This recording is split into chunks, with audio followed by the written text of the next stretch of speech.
Vous écoutez Culture Média sur Europe 1, 9h30, 11h avec Thomas Hill. Et nos deux indispensables du jour qui nous ont rejoints, Héloïse Goua pour les séries. Salut Héloïse. Salut Thomas, bonjour à tous. Et Sébastien Bordenave pour les bandes dessinées. Bonjour tout le monde. Mais ce matin, on va parler d'abord d'un livre, de votre roman, votre dernier roman, Franck Tillier, le 24e, c'est 24, ça, déjà, si je ne m'abuse. Votre dernier roman qui s'appelle Norferville, qui m'a vraiment transporté.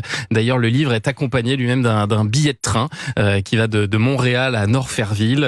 C'est une ville qui n'existe pas, on peut le dire tout de suite. Vous êtes inspiré d'une ville située tout au nord du Québec, c'est ça? Oui, c'est ça. C'est la ville d'inspiration, c'est Shefferville qui existe bel et bien. Il se passe des choses tellement terrifiantes à Norferville que voilà, j'ai préféré la créer. Parce qu'il y a des personnages, des vraies personnes qui pourraient se sentir visées. Se reconnaître, oui. À Shefferville. Et vous avez remarqué, le billet de train n'est pas très cher, donc la destination est un peu pas très touristique, on va dire. Ah, parce que c'est un environnement qui est très dur, très hostile. Pourquoi vous êtes intéressé à cet endroit? En fait, ça parodait à l'origine d'un voyage que j'ai fait au Québec il y a à peu près 5 ans. J'ai passé 3 semaines là-bas et j'avais été séduit vraiment par cette nature incroyable, gigantesque, mais très hostile aussi. Vraiment, il y avait une dualité comme ça. Et je me suis dit, voilà, peut-être un jour, il y aura moyen de raconter une histoire. J'étais plus parti sur une espèce de huis clos en me disant, voilà, il y a des gens qui vont se perdre dans la nature. Et bon, je me suis mis à faire quelques recherches. Et alors déjà, j'ai découvert l'existence de ces villes minières qui exploitent le minerai de fer, donc très isolées, vraiment dans le Grand Nord, avec des conditions climatiques extrêmes. Et je me suis dit, comment des gens peuvent vivre là-bas? Enfin, c'est un vrai... C'est terrible. Quand on est dans cette ville, on est enfermé, en fait. Il n'y a pas de route, il y a 13 heures de train. Il y a juste un train pour accéder. Oui. Voilà. Et donc, j'avais le décor. J'avais vraiment le décor de mon roman.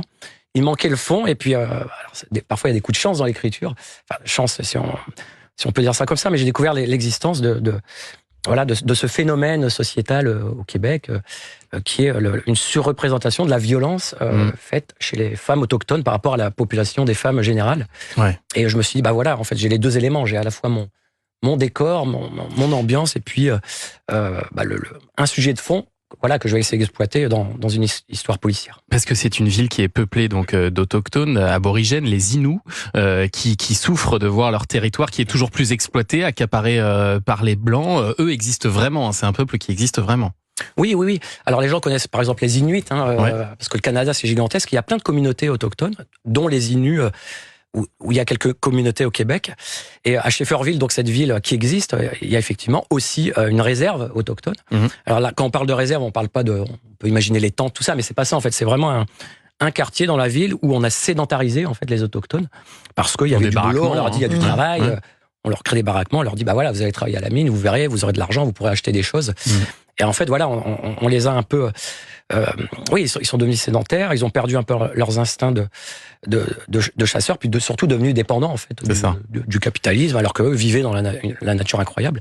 Et ça se passe encore comme ça aujourd'hui au Québec et dans ces villes isolées. Et c'est vrai que j'avais envie d'en parler, et aussi parler de mettre à l'honneur ces femmes qui sont aussi malmenées dans ces communautés et à l'extérieur aussi. Parce qu'on va suivre deux personnages principaux dans cette histoire. D'abord, Léonie, elle est métisse, à la fois blanche et Innu. Et le roman, il s'ouvre sur le viol qu'elle a subi dans cette petite ville à l'âge de 16 ans. Et donc 20 ans après, alors qu'elle a quitté ce lieu maudit pour elle et qu'elle est devenue entre-temps lieutenant de police, elle est appelée à retourner sur place pour dénouer le crime atroce d'une jeune Française.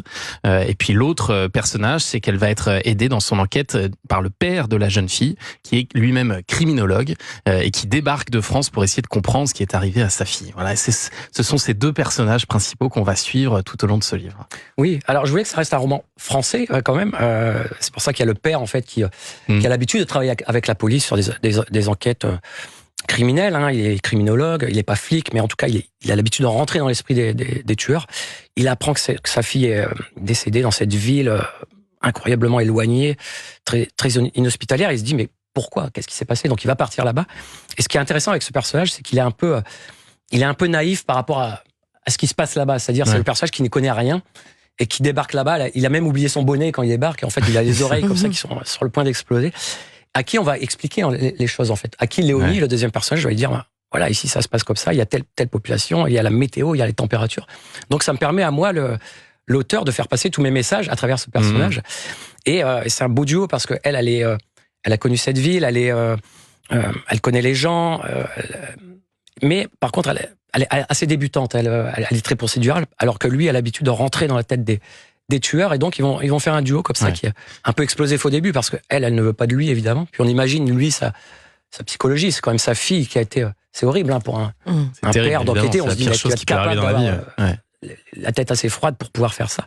Donc voilà, on a ce duo qui se crée comme ça dans des conditions qui fonctionnent très bien. Oui, effectivement. Et alors on aurait pu ajouter un troisième personnage principal, c'est le grand froid, parce qu'on est plongé au cœur du blizzard tout au long de ce roman, et ça participe aussi beaucoup à l'ambiance du livre. Moi, ça m'a rappelé un peu les livres de Jack London, par exemple, par moment. C'est très réussi. On va continuer à parler de ce livre, Norferville de Franck Tillier, et puis dans un instant, on va retrouver Héloïse Goua pour le premier indispensable du jour. On va rigoler un petit peu avec la série Fiasco. C'est la série dont tout le monde parle en ce moment, et on va rire. C'est ça. Il y a de très bons moments dans cette série.